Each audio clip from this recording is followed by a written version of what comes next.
All right, what a great pleasure, a really, really great pleasure it is to welcome the Vice President of the United States, Kamala Harris, to Milwaukee. Now, I've kind of lost track. I don't know if this is the second, third, fourth, fifth time she's been here. You get the picture. The Vice President is no stranger to Milwaukee. In fact, she's no stranger to the state of Wisconsin. She's got roots here. She also brings both understanding of and appreciation for the concerns that we have as residents, not just of this city, but as residents of this state. The Vice President understands us and is working hard to make lives better for all the people who live right here in the state of Wisconsin. Let's be clear. The administration of President Joe Biden and Vice President Kamala Harris has gone to great lengths to invest, to build, and to reshape the relationship that Wisconsin residents have with the federal government. Yes, they have. Yes, they have. And the results, quite frankly, are really, really impressive. I mean, look at this. Unemployment is low and opportunity is high, thanks to President Joe Biden and thanks to Vice President Kamala Harris. Wages are up and inflation is coming down, thanks to President Joe Biden and Vice President Kamala Harris. And I tell you this as well. The Biden-Harris administration directives are positively improving things right here in our city, right here in our own community, right here in Milwaukee. We're looking at the future, and the Vice President is also looking towards the future. And I've got enormous confidence that if we stay the course with Joe Biden and Kamala Harris, that more good things are ahead for Milwaukee and more good things are ahead for us right here in the state of Wisconsin. They are.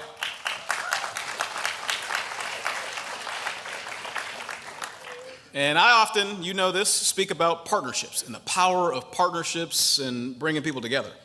That's the best approach to accomplish our goals. And the Vice President of the United States, she's a true partner. She really, really is. Vice President Kamala Harris is a true partner to us, a true partner to Milwaukee, a true partner to Wisconsin.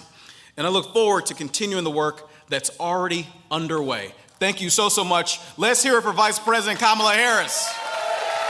Thank you.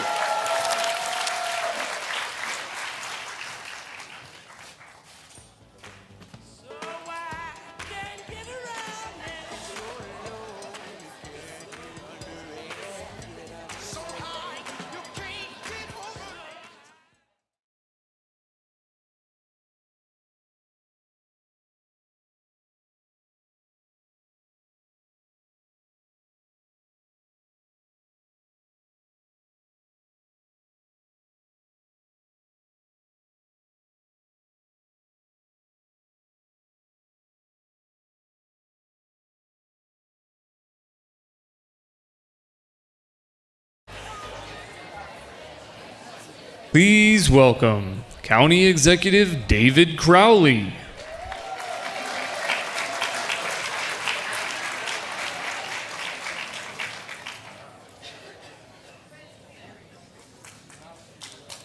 How everybody doing? Woo, what a great day to be at Discovery World, y'all. And a great day to welcome back our Madam Vice President Kamala Harris. Now, many of you may have noticed that not only President Biden, but Vice President Kamala Harris and their administration, they've paid a couple visits back to Milwaukee County. And they understand how important the Badger State is.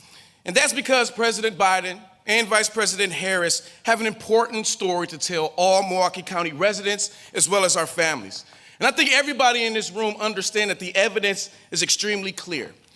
By working through our partners like Senator Tammy Baldwin, like Congresswoman Gwen Moore, the Biden-Harris administration has been building the economic opportunities and creating union jobs for Wisconsin workers. The Biden-Harris administration is supporting safer, healthier, and prosperous neighborhoods every single day, and they're delivering historic investments, not just for Milwaukee, but for the American people. The Biden-Harris administration, they have been creating positive, long-lasting change, not just for Milwaukee County, but for everyone through the efforts like the American Rescue Plan Act, They've been doing it through investments like the bipartisan infrastructure law and through the reforms like the Inflation Reduction Act.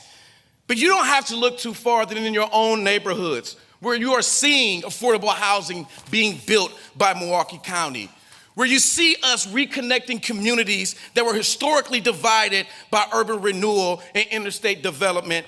And we're also ensuring that black and brown owned small businesses have the tools that they need to succeed. And you know what? We're doing it together, and we're doing it today. And why we're here is to make sure that we're highlighting the Biden-Harris administration's work and all that they're doing to help move our community forward. Under this administration, we have witnessed the fastest growth of black-owned small businesses in more than 30 years. Absolutely. We're seeing the investments in education. We're seeing the investments in economic development and in childcare. And you know what? They're beginning to deliver real results for the people that we serve. And you know what? We're just getting started, y'all.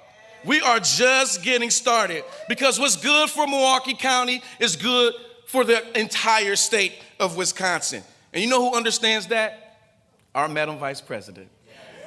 Vice President Kamala Harris understands that. But the bottom line is this: Milwaukee County is becoming stronger thanks to the Biden-Harris administration. And we're going to keep partnering with President Biden and the Madam VP to make sure that we continue to enhance the quality of life for the people of Milwaukee County. Because together we can build on our progress. We will continue fighting the good fight while making sure that we lead the way forward. And together, with Madam Vice President Kamala Harris by our side, I know that we can and that we will envision a much stronger, a much brighter, and a much healthier future for all of us in the state of Wisconsin and in America. God bless you all, and thank you for this opportunity.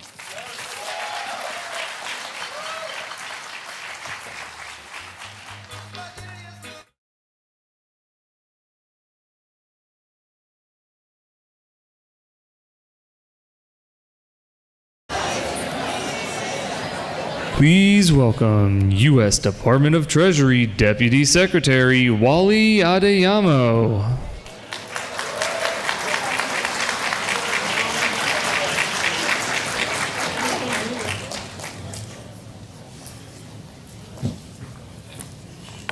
How we doing, Milwaukee?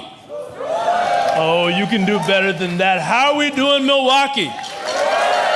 It is so good to be here with you today, and to be here with two great leaders, one you're going to hear from right after me, who is the Acting Secretary, Adrian Taubman, and Vice President Kamala Harris. That deserves a round of applause. And the Vice President's here again because we want to talk about what's happening here in Milwaukee, and amazing things are happening here in Milwaukee. And it's important for us to remember where we've come from in order to understand where we're going. And when the pandemic hit, as you all know better than I do, Milwaukee was hit hard. 14% unemployment, but 17% unemployment in the black community. 5 people in Milwaukee died each day from COVID. And we know that disproportionately impacted the black community. But over the past few years, the American economy and Milwaukee have made a comeback. And the Vice President says this all the time: the reason we've made that comeback is because of you. Because of the grit and determination of the people who live in this community, who have helped bring the American economy back and help bring Milwaukee back. And I like to say, not only because it's true, frankly, that black women have been at the core of that recovery. More black women today work in America than before the pandemic. We are leading the economic recovery. Black incomes up 7% after inflation. Black small business growth doubled over the last 3 years in this country.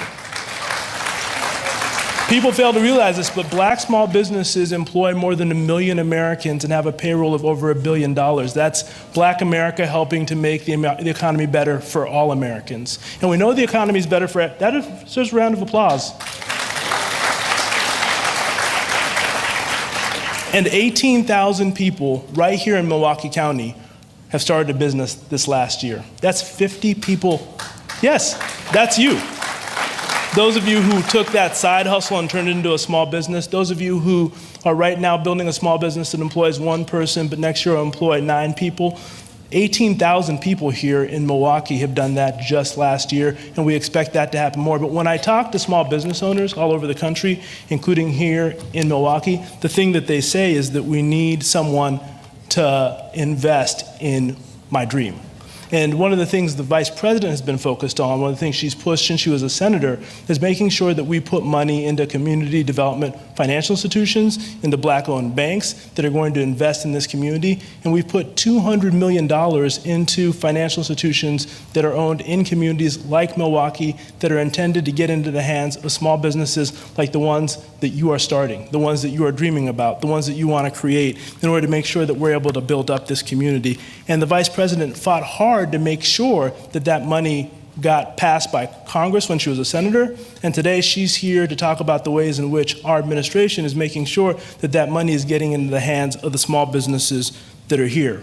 But in addition to that $200 million, we know that people need customers as well. These small businesses don't only need capital, but they need customers, and a big part of what we're doing through our bills is making sure that through bills like the Inflation Reduction Act and the Infrastructure Act, is making sure that small businesses like the ones that you're starting are eligible to get access to that money going forward. Today, I hope that you go over to the fair that's next door, because some of those banks, those institutions that we've given money to, are over there next door. And their goal is to make sure that they take the time to invest in your dream, to take the time to help you think about how you make your dreams possible, how we build housing in your communities, how we build small businesses, how we make sure that your communities become places that can thrive going forward. And the reality is that this community has no greater champion than the Vice President of the United States, who cares deeply about not just making sure that the money flows from Washington, but that money gets into the hands of communities here in Milwaukee so that Black America can do what you have done already since the pandemic, which is help grow the entire U.S. economy. So I'm happy to be here in Milwaukee because we see growth here in this economy. I'm happy to be here in Milwaukee because Milwaukee is not only leading the state of Wisconsin, but you're helping to lead the country. And the Treasury Department and the Vice President of the United States and the President, we're all proud to be your partners in doing that. So thank you so much for having me.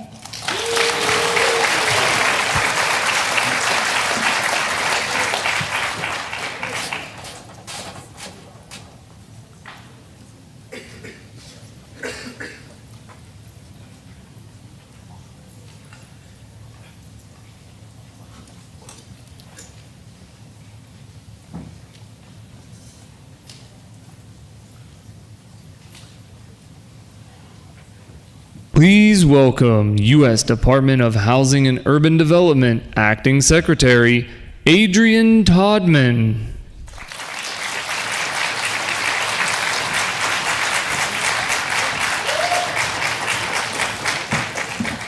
Whoa, that was a long walk. Everybody got my steps in.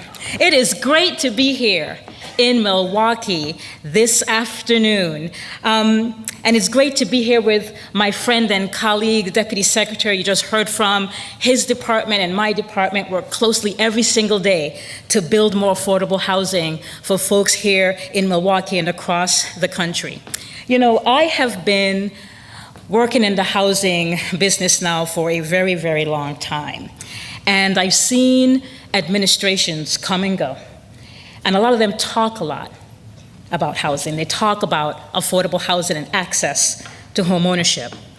But I will say this, and one of the reasons I'm proud to be with this president, this vice president, is we're not just talking the talk. We've been walking the walk for the last 3 years. And I want to, that's right. And I want to thank our Madam Vice President for everything that she has done to ensure that there's economic opportunities for all and folks here in Milwaukee. Thank you.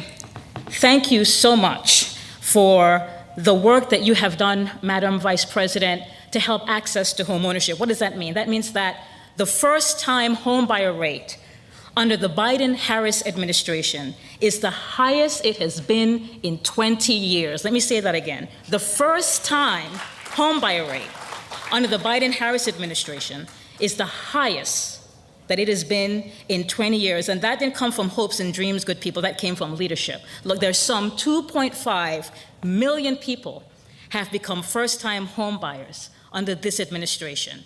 And it was just a little over a year ago that Madam Vice President announced a cut to some of our homeownership fees. And that cut in 1 year has helped over 600,000 people across the country save nearly $600 million in mortgage payments. Now that's worth an applause.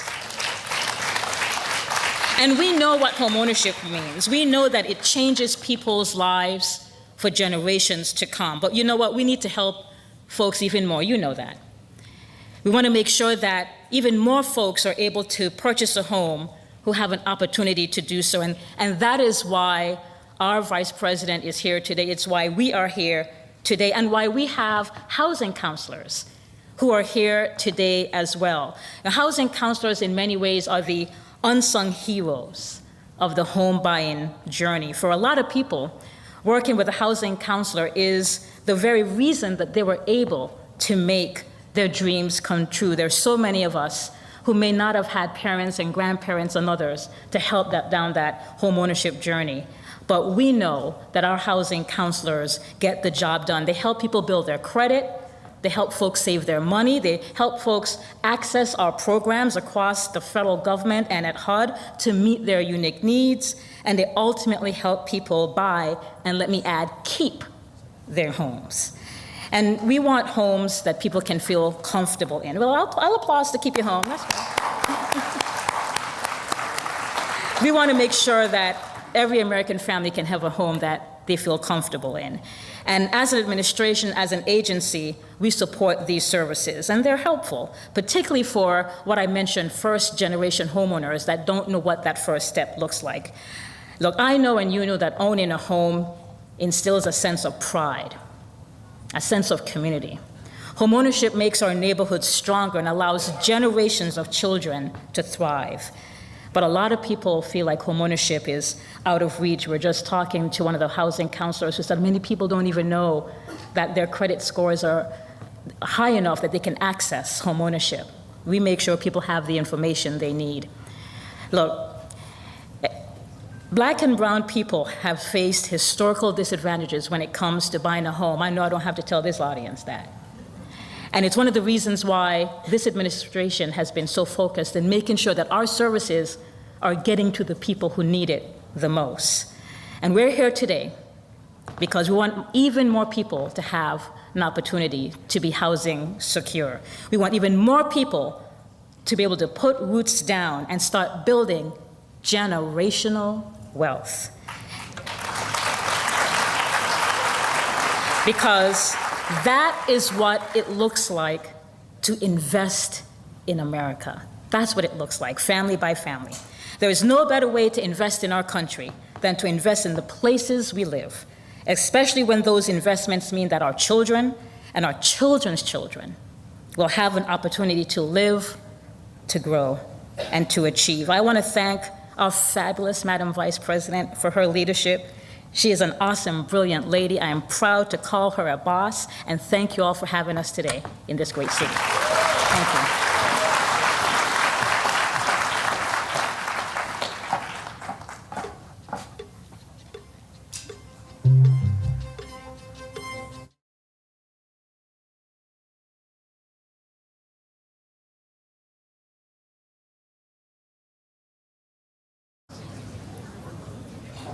Please welcome JCP Construction President James Phelps.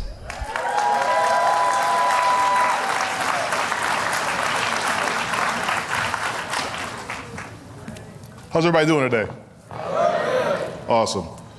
For those who don't know or have not had the privilege of meeting, my name is James Phelps, president of JCP Construction.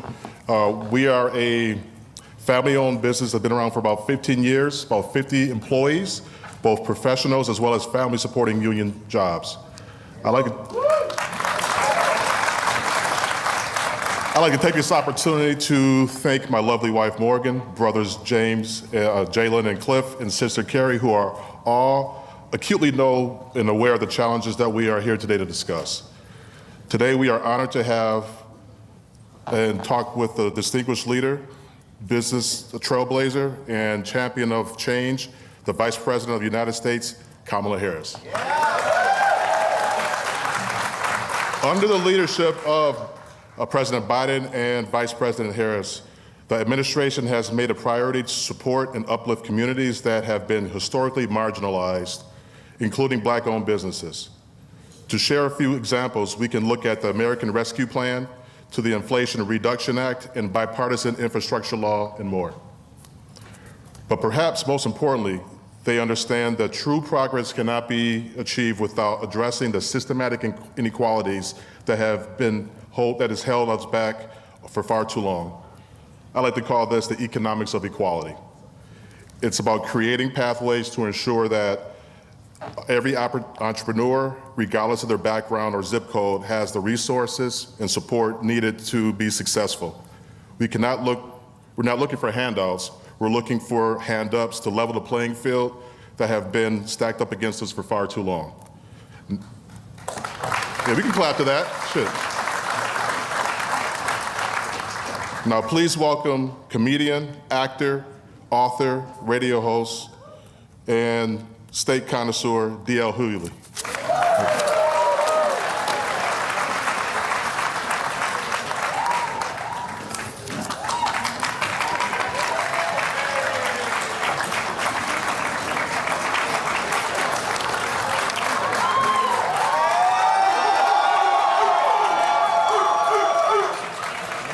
I should have got louder than the politician. Damn.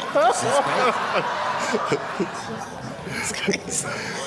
All right, today we are also joined by someone who understands that this work we are all about, say that again, someone who understands that this work we all are about because she has been fighting and delivering for people her entire career. Vice President Harris, we are eager to hear your words of insight, your vision, and your commitment to advancing the cause of Black businesses and ensuring everyone has the opportunity to be successful. So with that, I'd like to introduce a member of Alpha Kappa Alpha Sorority Incorporated, HBCU grad, and most importantly, the first woman to be elected Vice President of the United States of America, Kamala Harris.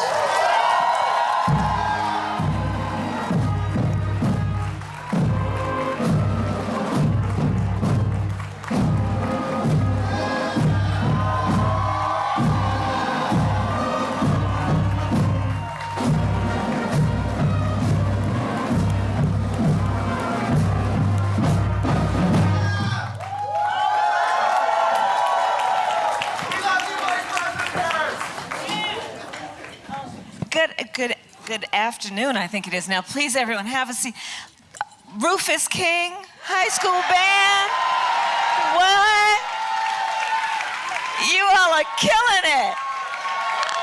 Oh, you're so good. You're so good. Thank you all. Oh, when I look at our young leaders, I know the future of our country is so bright. Thank you all very much for being a part of today.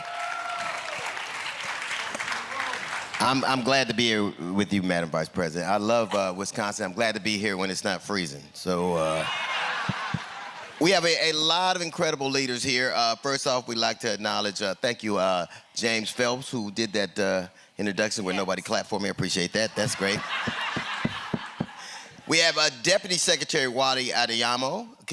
Is he here? Is he here? Stand up. Stand up. You can stand up. We have Acting Secretary Adrienne Todman. Is she here? Stand up. Hey, let's do this. Why don't y'all stay standing until we finish? Sure, just stand up. It's not a raid, I promise you. Ain't nothing gonna happen. We have Secretary of State Sarah Godlowski. Is she here? She was here earlier. There you go. There she is. We have County Executive David Crawley. Is he here? There you go. Mayor Cavalier Johnson, with a cool ass name that is. That's dope.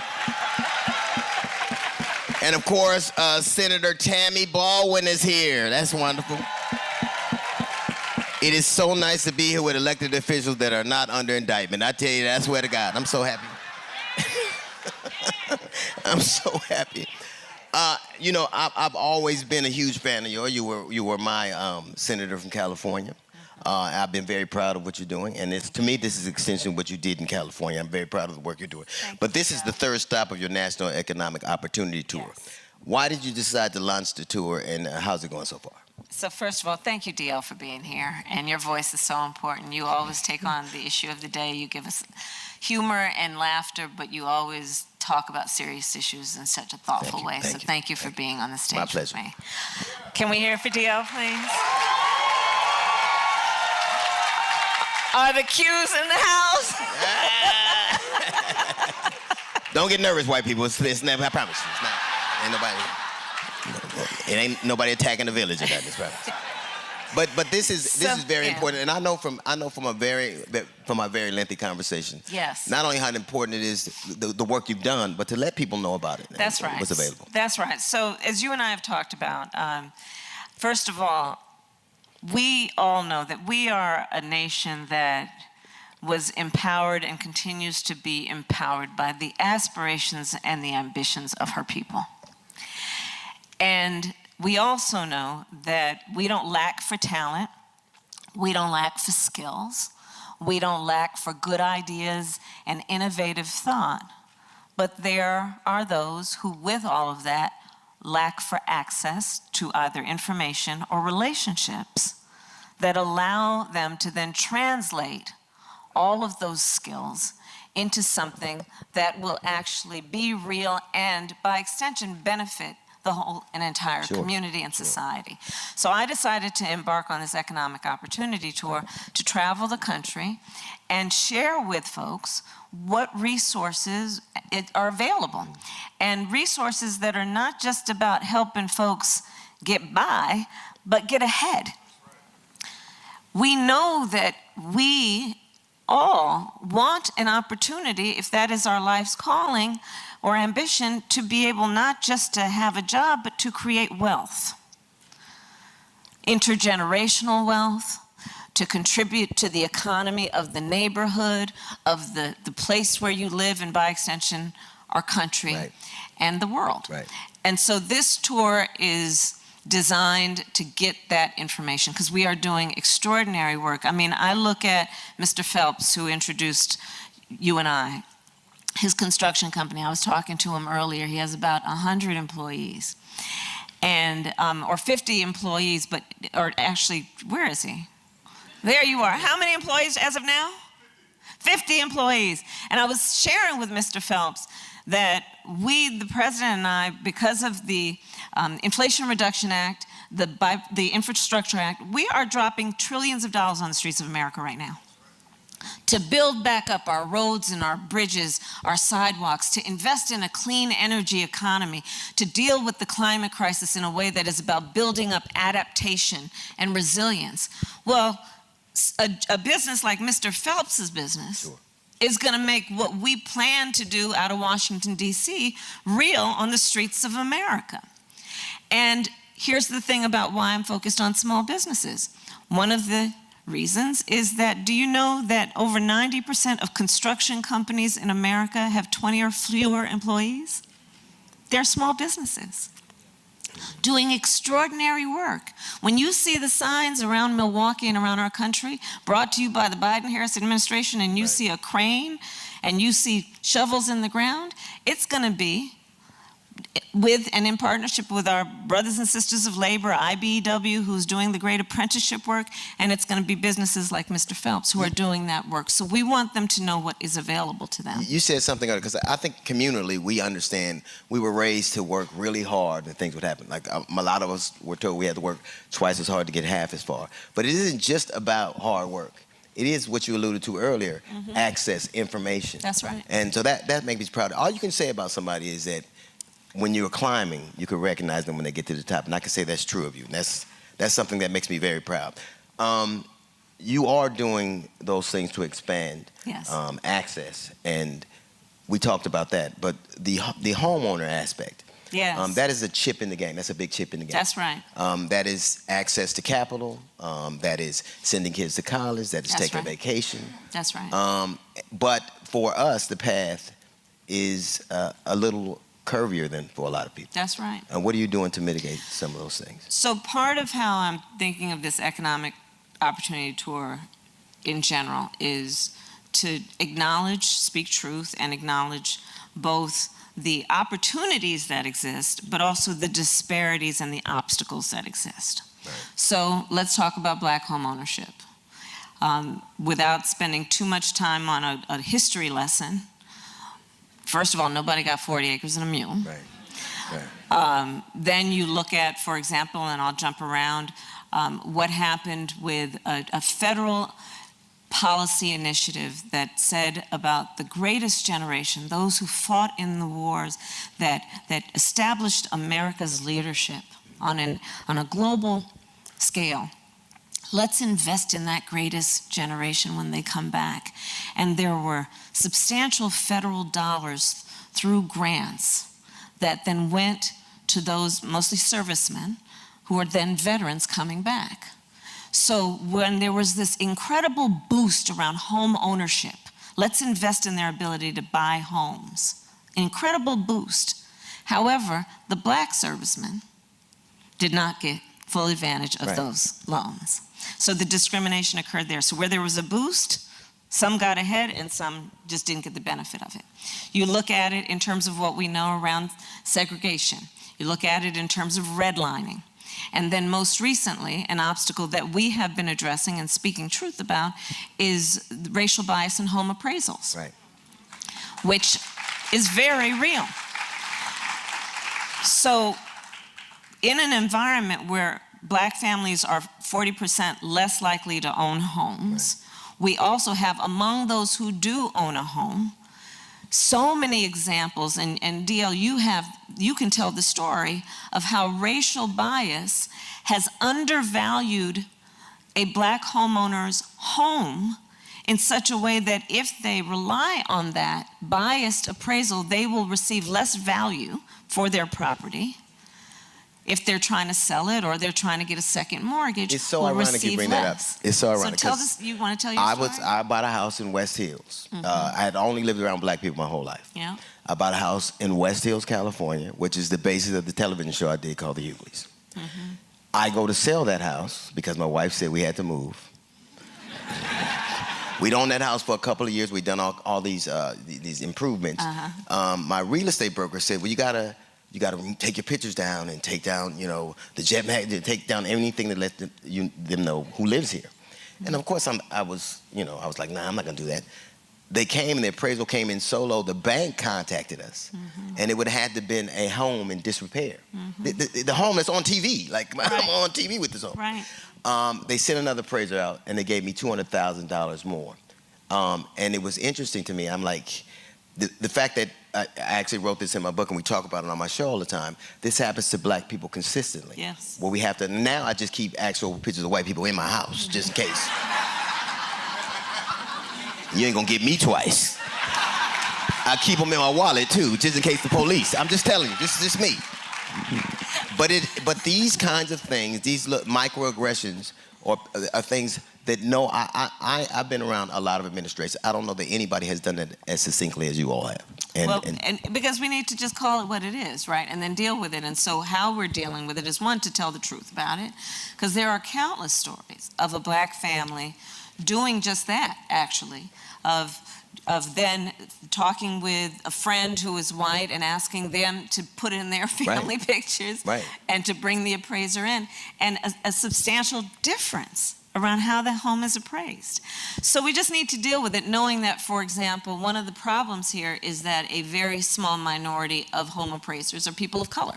And because this is about people of color to black people and other people of color. And so we need to deal with it on that level. The other piece of it is that we are now requiring that home appraisers be trained on racial bias.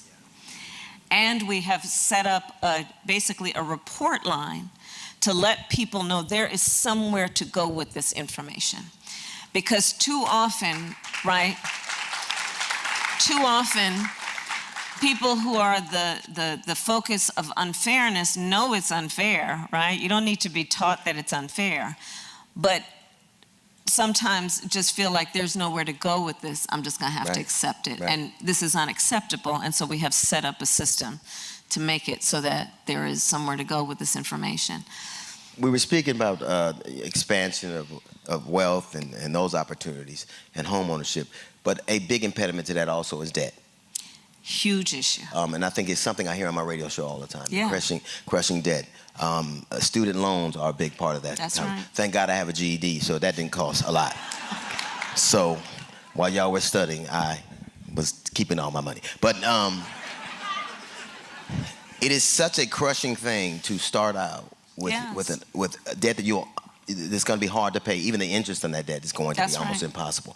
What have you done to kind of deal with that reality for so many people of color? That's right. So let's start with one of, there are two areas in particular where we're dealing with in terms of the burden of debt, which so many people carry, such a burden. So one is medical debt. So a lot of people experience medical debt, usually born out of a medical emergency.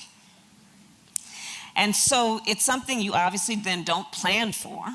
It is something that happens. And then people have these hospital bills, these doctor's bills, that can be in the tens, hundreds of thousands of dollars for an unexpected emergency.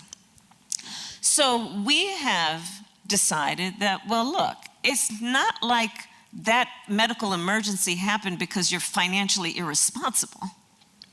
That's a healthcare matter. Right. So we are now saying medical debt cannot be included in your credit score. Right?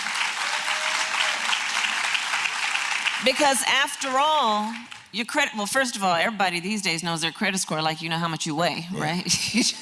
You can get a little app and look at it. Some people look at it on a daily basis.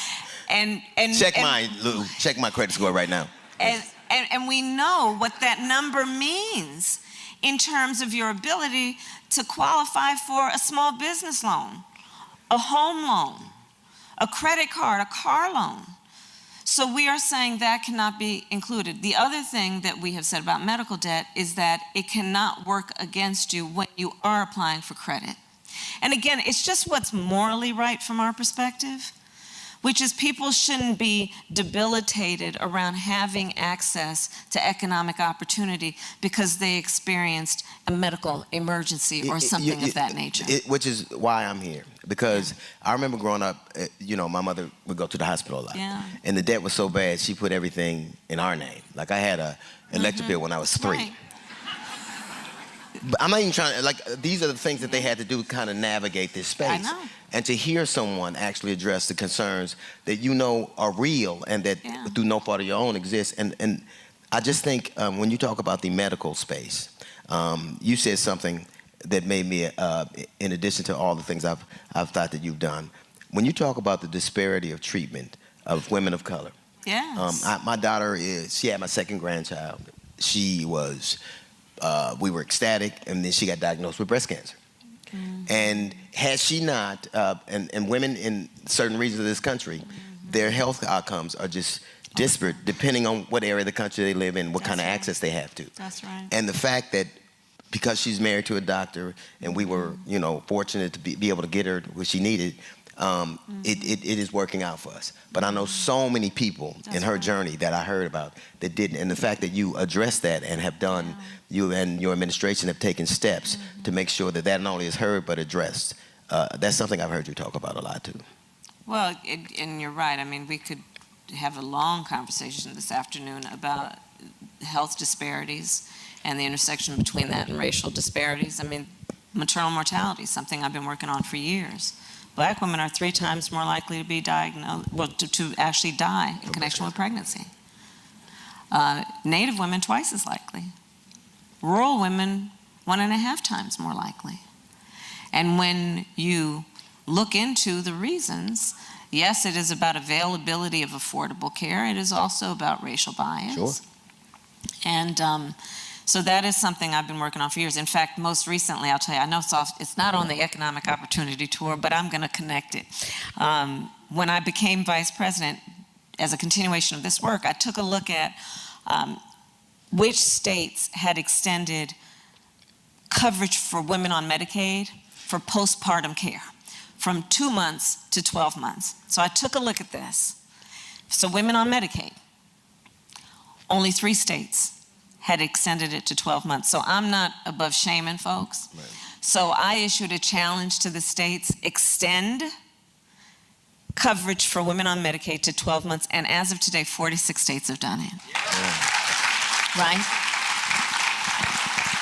And these connections are very real in terms of economic health and well-being and issues like access to affordable health care. The other thing I just don't want to overlook is the student loan debt piece. And also, DL, you know, we've talked about this. The things that we have achieved have not been without great opposition. Right. Right? So student loan debt, you all may remember, we actually had a much more ambitious plan, but there were forces working against that. Sure. So then the president said, well, I'm going to go and do it on my own to the extent I can without Congress or without the courts supporting this. And so we have now forgiven over $150 billion of student loan debt for over 4 million Americans. And one of the pieces that is particularly important for me, because my first grade teacher, Mrs. Frances Wilson, God rest her soul, attended my law school graduation, and I love our teachers. We made, as part of the student loan forgiveness plan, that public servants, so nurses, firefighters, teachers, would get double the amount of debt forgiveness, because God knows we don't pay them enough as it is, and they have dedicated their lives to service. And again, it's what's smart, but it's also just what's right. It's fair. It's just fair. I think you're absolutely right, and I think that it is a shame that we live in a society that separates people like that, where women aren't making with it. You know, I want women to get all the money that they deserve, and then give us our change back. That's what I want. I want that to start happening. So you could do that too. Let me just say, I have talked to DL's wife, and she is so strong and funny and smart, and I'm just gonna say that you are lucky that you are married to her. Yes. Did she call you or something? Something happened? You know, I am here specifically because I remember when we had a conversation at the dinner we had, and it was not always, it got contentious, and I had to apologize to you because I had let a media narrative co-opt my perspective, and I think that tends to happen with women and people of color. I think that we oftentimes hear this call, this siren's call that is so it's so mesmerizing that sometimes you believe it. And I had to apologize to you because you were a prosecutor. I grew up in California. I love that state, and what I saw happen to it, I equated it with, you know, elected officials, and I lumped you in with it. But some of the things that I have subsequently come to learn about you not only make me proud of you, but make me be an advocate for you. I'm proud of the things you've done. I'm proud of what you're trying to do for this country, this administration is trying to do for this country. And I can say in front of them, I'm sorry that I ever let somebody tell me what I should have known from the beginning. And I'll use my voice, not as I'm not a paid, I don't even like politics all that much. It's ironic to me. Right. But I think you have done what you said you would do. And there was a time that I didn't believe it. And I have to say that I'm sorry. And I'm going to do what I have to do to make sure you get the word out and make sure that people understand you have done everything you've promised. And I am proud of you. So, oh, dear. Thank you. I'm very proud.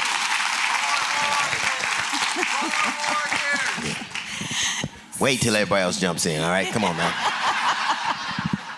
No rhythm. So, one of the other things, first of all, thank you, DL. You're very welcome. Thank you. That means so much more than I can say. I do want to mention one of the many other things we're doing that, again, to your point, is about acknowledging the disparities. Federal contracts. So for how many small business owners do we have here today? Wow. Okay, right. Right. So a lot of federal contracts go to small businesses. But what we know is often who even has the information about how to apply for a federal contract is a matter of who you know. Not necessarily the skill of your work, how well you do your work. Certainly, has nothing to do with anything other than often just a lack of information and access to those relationships. So from day one, when the president and I came in, we said we are going to increase by 50% federal contracts going to minority-owned businesses. And we are on track to get that done by the end of next year.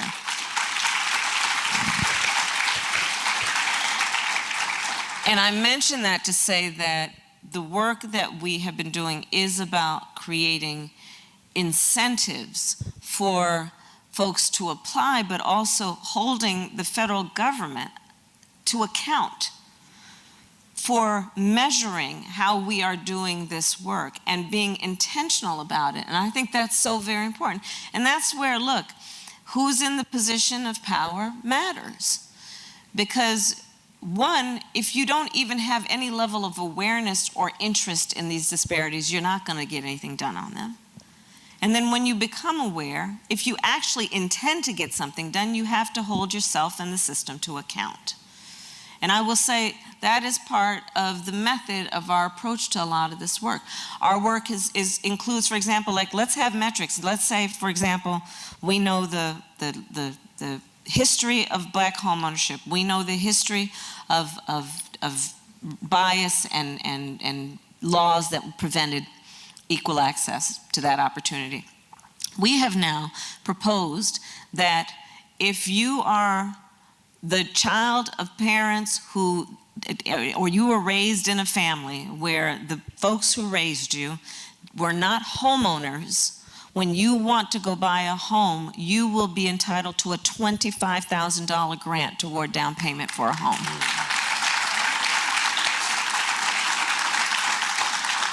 Again, acknowledging the realities of it all. If your parents owned a home and then you as their child say, I want to go buy, then your parents will likely have the opportunity and ability to say, honey, you don't have to go take out that big loan. I'm going to take some equity out of my home to help you with that down payment. And that's how intergenerational wealth works. But if you start with nothing, how are we going to give people those opportunities? And so it's about acknowledgement and then pushing through the actual policies that are not just about lip service, but actually making a difference. You seem to be having and hearing you talk, you have a different approach. I think that there are people who think that the top-down works best. There are people who believe that you can build a house with the roof first. There are people, right? They do, they believe that. And any construction man can tell you that ain't possible. Right. And there are people who believe that, because when you're talking consistently about the small business owners and people being entrepreneurial, those are ground up, those are foundational kind of things. And it really does depend on your life's experiences, how you view things, and in terms of the way that you lead. So tell me a little bit about why you see things that way, because this politics is, if it's nothing else, it also is transactional too. So why do you see the approach of from the foundation up being the best approach to taking America even into the next centuries and decades?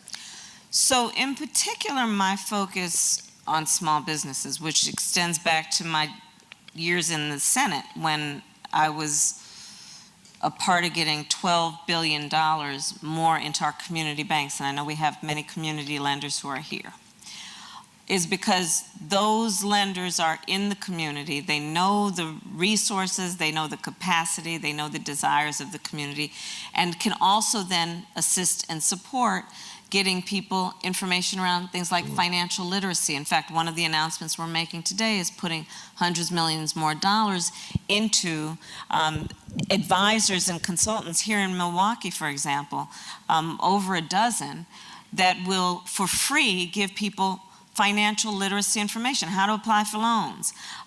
Community banks give information about to a small business. This is how you run a payroll. This is how you deal with your business taxes. I was talking with one of the CDFIs earlier who has a booth here. There are many booths, so I encourage everyone to go and stop by them. There's a lot of information. Who was telling a young man who's a small business owner, you know, there's a difference between a bookkeeper and an accountant.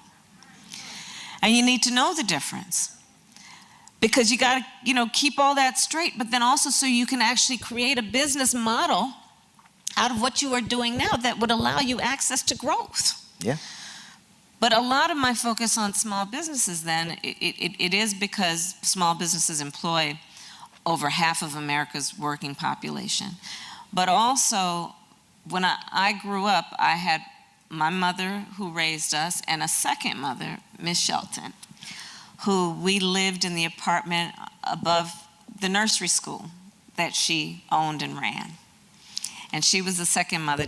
When my mother was working late, she would take care of us in the evenings and sometimes on the weekends. And Miss Shelton ran this nursery school, and it was a small business. And, you know, she was from Louisiana, but part of that exodus of folks Everybody that from moved Louisiana, to California. Texas, for California. Right? Yep. For sure. And she was not only a small business owner and leader, but she was a civic leader. She was a matriarch of the community. She counseled young parents. She hired locally. She mentored. And that's who our small business leaders are. And so when I think about it, it is about investing in America's prosperity and a broad-based economy, but it's also about investing in communities and the civic fabric of communities that contributes to the economic health and well-being. And that's where my passion comes from and why I do this part of the work that I do. Hearing you talk, one of the things that I consistently hear you say is information. Yeah. And one of the things people of color would deny was information. Yes. We don't want you to know anything. Do it. And there's so much misinformation. And because I remember when we grew up, all the men I knew would have newspapers everywhere. Yeah. They would read it. Like it was in your cupboards and you wrapped your glasses in it. Information was everywhere. Like you could get a good whooping for messing with the paper before your daddy finished it. You can mess with them funny papers. Don't do nothing else. Right. Information was important to us. Yeah, and I that's think true. that there are people That's true. who want to deny us access to information because of the power it unleashes. Some of these things have existed, but just even highlighting them in a way that makes it more accessible to people, that make it more reasonable, more attainable to people. And so having a conversation that not only talks about what you have done, but the pathway to showing people what is available to them just from accessing things. And I think that's an important approach. I know you have to go, but... But let me just add something to your point. We're here all afternoon. We won't be, though. Yeah. This is what is frankly facetious and wrong about the bootstrap theory. Yeah. Right? Just pick yourself up. If you want to do better, you would do better. It must be some sign of your character. Yep. And a flaw in your character that you're not doing as well as I am doing. Right. Instead of understanding that not everyone has access to the information, but when they do have access, then there's no, as I said earlier, no lack of ambition, aspiration, good ideas, work ethic.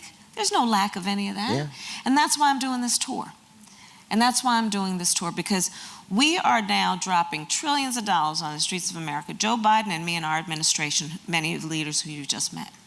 And I want to make sure that everyone who needs to know how to be a part of this actually has the information to be able to then do the work. I'm proud. Like I remember when you were talking about the infrastructure, and you were talking about the Department of Transportation. Yeah. Well, like I remember Sugar Hill was in California. Yeah. They started the 10 freeway in a black neighborhood that had already pulled itself by That's bootstraps. right.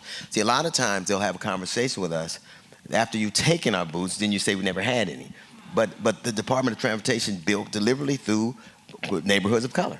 And the fact that you They called you it have urban planning. They call it urban planning. Those freeways cutting through neighborhoods On purpose. all over the country. And if you Yeah. know the history of that, and find an administration that is dealing with it and to the best they can, like whole neighborhoods. In Dallas, a neighborhood, the wealthiest neighborhood, was owned by a black man named Bob Jones. They took it with the Army Corps of Engineers and the city planners. So the fact Urban that renewal, they used to call it urban renewal. yeah. The fact that through your administration and through the infrastructure bill that you guys passed, you are finding ways to it's certainly not reparations, but it is a level of restorative justice where you say, we did this, we're going to try to do this to kind of to undercut some of the damage we've done. That's important too. Well, we want to be intentional. But to your point, for example, it's something else that we've done. The rule has been for a very long time that previously incarcerated people cannot be eligible for small business administration loans. We have now gotten rid of that. So now, the fact that someone was previously incarcerated will not render them ineligible for a small business loan. Because here's the thing. We believe in second chances. I believe in redemption and the ability of all people to be able to come back, and we need to give them the ability and opportunity to do it. Here's another thing that's very important, and I ask all the leaders here to help us get this information out, which is why we have invited the leaders who are here. You are business leaders, you are opinion leaders. Please help us get the word out. That's part of why I am doing that and have asked you all to join us. So on the student loan debt, let's think about this. The inability to be able to pay tuition is why people take out loans, okay? So then logically that also tells us some people who can't afford tuition drop out because they can't afford tuition, but they still have debt.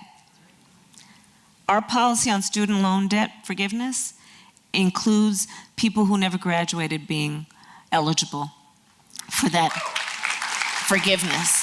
Help us get the word out, because a lot of people are assuming that they're only qualified for student debt forgiveness if they graduated. And again, we know statistically, whether it be small business loans or other things that are available to folks, you know, when you've experienced life in such a way that you've had countless disappointments, sometimes folks are reluctant then to put themselves out there to apply for something for fear they'll be denied or rejected. And that is part of what we see sometimes in terms of somebody not applying for an SBA loan, not applying for student debt forgiveness. And we want to remind people, if you don't apply, you certainly won't get it. And so again, I ask the leaders here to help us get the word out. You know, education is very, obviously, components of that are very important, but we talked a lot about student loan and student debt and tuition, even trade schools. Like, yeah, that's right. AI is not going to be able to fix your house. It's not going to be able to be a carpenter. It's not going to be able to be a cobbler. I think that the way you all talk about your administration have the verbiage you use in terms of finding a thing that you do, whether it's with your hand, your heart, being exposed to things and being able to learn a trade is just as important. Like, college wasn't for me. Yeah. I have a GED for a reason. Mm-hmm. It didn't mean I wasn't bright or I wasn't intrigued or I didn't have passion. It just meant that there was a different pathway for me. Administrate, from your perspective, there are pathways that you're building so people, if they want to go to trade school, if they want to learn. IBEW is represented here. They're doing an extraordinary job with their apprenticeship programs. I have visited many IBEWs around the country. 4-year apprenticeship programs usually, where they actually pay the apprentice during those 4 years while they're learning, understanding that they're going to develop high levels of skills, but need to be able to get by through the process of learning those skills. I agree. I don't care how rich you are. You're going to call a plumber one day. I don't care. Or a craftsman or one an day. electrician. Yeah. Or, right. And I think that's very important. I mean, I think that there has been a tendency for these things to play above people's heads to the degree that they feel like they're not involved in the conversation. That's I know right. a lot of young black men I talk to feel as if they're not involved in the conversation. That's right. And I think that that's something that one of the reasons you're doing this tour is to address the cynicism that they're not being involved. Because we know that people, a fulfilled community starts with fulfilled leaders. That's and if right. they feel like no one's talking to them, Yeah. if they feel like nobody's addressing their concerns or their needs, That's right. that's going to be a problem. And everybody wants to be seen as a full human being, right?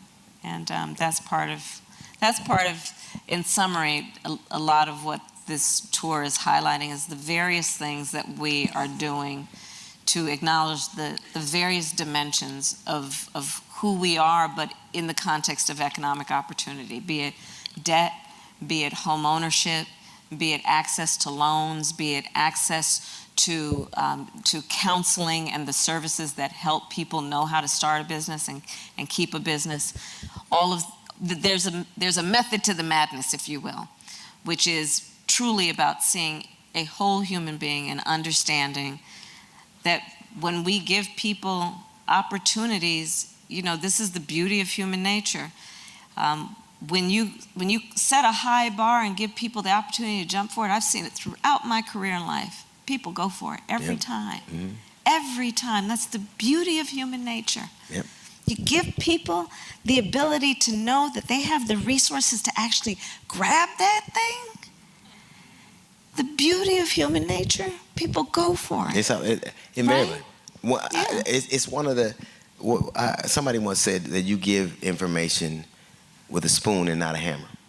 Yeah. You know what I mean? That's It right. has to be digestible. You have to understand That's it. right. And I think that things like this, being accessible, answering some of those Right. questions, addressing some of those concerns. Of course, you're going to do this a lot. But one, I'm glad to be here with you. I'm glad it's you warm. are, dear. And I'm glad you got some steak last night. I'm going to get some today, too. And is weed legal? I'm just playing. Listen, here. You said steak. Let's, every time I have a conversation, a chance to engage with you, I come away even a more fervent supporter. Thank you. I think what you're doing is only a tip of the iceberg in terms of what you're going to be able to accomplish. So thank you I appreciate for allowing me to be here. Thank you for being here. Madam Vice President of the United States of America.